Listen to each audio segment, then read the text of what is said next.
That was a hell of a first episode. Hey everybody, welcome back to the Gaming Decorator. Today is Easter Sunday. So, if you celebrate Easter out there, you're spending the time with friends and family, I hope you enjoy the day. And if you don't celebrate it, if you're doing something different, whether you're working or you're not working, I hope you can make the best of the day. And if you happen to find time and spend it with me, I greatly appreciate it. You're always welcome here. So with today being Sunday, today is Thrones Day. So what we're doing is the second episode tonight. Last week was a very interesting episode. It wasn't quite what I thought it would be, but it was still very cool nonetheless. Also, I would like to apologize to anybody out there who might have been looking forward to some videos. Number one, I appreciate looking for my videos. Between last week and this week, anybody who works in the grocery store knows it's holiday week, which means your life belongs to the store.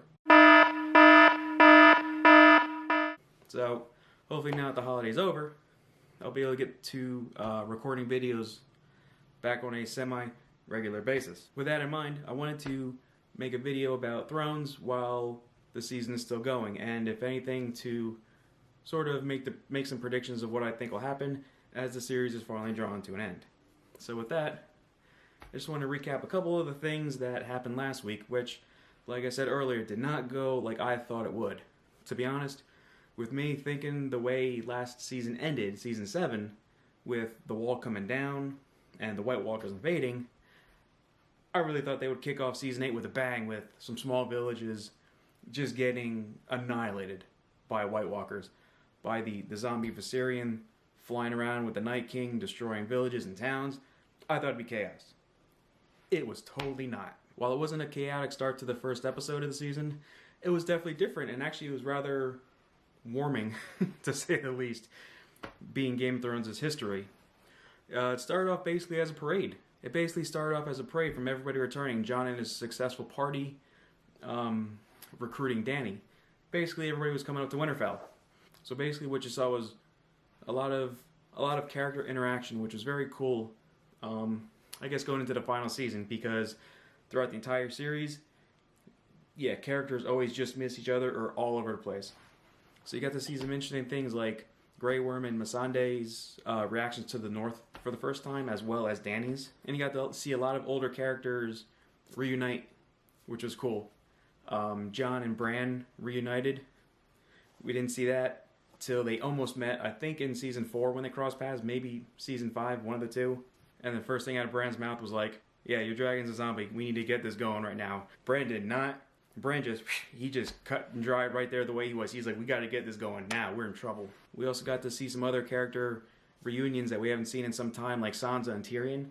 We haven't seen them together since, I believe, Sansa fled in season 4 after the Purple Wedding. We also got to see Arya reunite with Gendry and the Hound in the same scene, which that was a very interesting scene. I think the biggest reunion, for me at least, was when we saw Jon and Arya reunite for the first time. I don't think they've been together since the first or second episode of the very first season. So they've been separate for 7 seasons, basically. So to see them reunite together, that was very nice. That was probably one of the most heartwarming scenes in probably the whole episode for all the reunions that they had. We go back to Castle Black.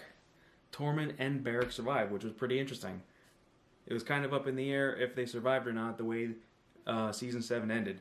But that was very cool to see them survive. And unfortunately, they found the body of one of the lords from Winterfell that they showed in the beginning of the episode. Basically, he was killed. And he was stabbed on the wall with that dismembered body parts. It looks like various body parts in that spiraling circle that we haven't seen since the first episode. Actually, rather the opening scene of the first episode. So it's kind of interesting that they came full circle with that we saw that symbol from the first episode to now. Probably the funniest moment in the whole episode was when Dany invited Jon to ride her dragon. So she actually rode Drogon and he rode Rhaegal, which I think I said that in the previous video, that was a speculation. So that was very cool to see that. And as they're flying around, he can't control Rhaegal at all. But they land, and aside from him saying that horses were ruined, the waterfall scene as Jon and Dany get a little intimate, and Jon looks over Dany's shoulder rather, and there he sees a dragon just staring at him. He's looking at him like, what you doing to my mom? And then probably the most interesting, I think, of all of the interactions that we saw was the very end of the episode when Jaime, out of nowhere, arrives in Winterfell. And who does he see, of all people, waiting for him? Bran. He turns around and he just sees Bran there staring at him. And he has this look on his face like, oh, crap. So the preview for the second episode was very short. There wasn't much going on. What they showed was Dany watching over as Jaime looks like he's on trial almost. And basically saying how her and Viserys used to talk as kids as to what they would do to the person that killed their father. So with that, I'll leave it there. I don't think Jaime's going to die this episode. I think, if anything, a lot of secrets are going to come out because clearly him meeting Bran, since they haven't met since the end of the first episode of the first season, and all of a sudden Jaime is looking like it's on trial right now. Looks like Bran basically said, yeah, he tried to kill me. So, other than that, we're just going to have to wait and see what comes about for this episode. I'm interested to see if there's going to be some more White Walkers because we really didn't see anything from the first episode other than just what looked like the remnants from the wall from when Tormund and Beric were walking through it. But we're just going to have to wait until the next episode to find out what comes true, what predictions or what actually happens. So until then, if you guys want to let me know who your favorite character is or what your favorite theory that you've heard is, let me know in the comments below.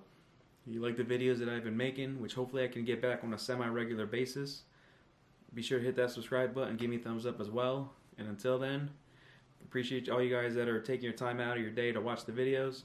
And until then, I can't wait to see all you guys in the next video. Take care of yourselves out there.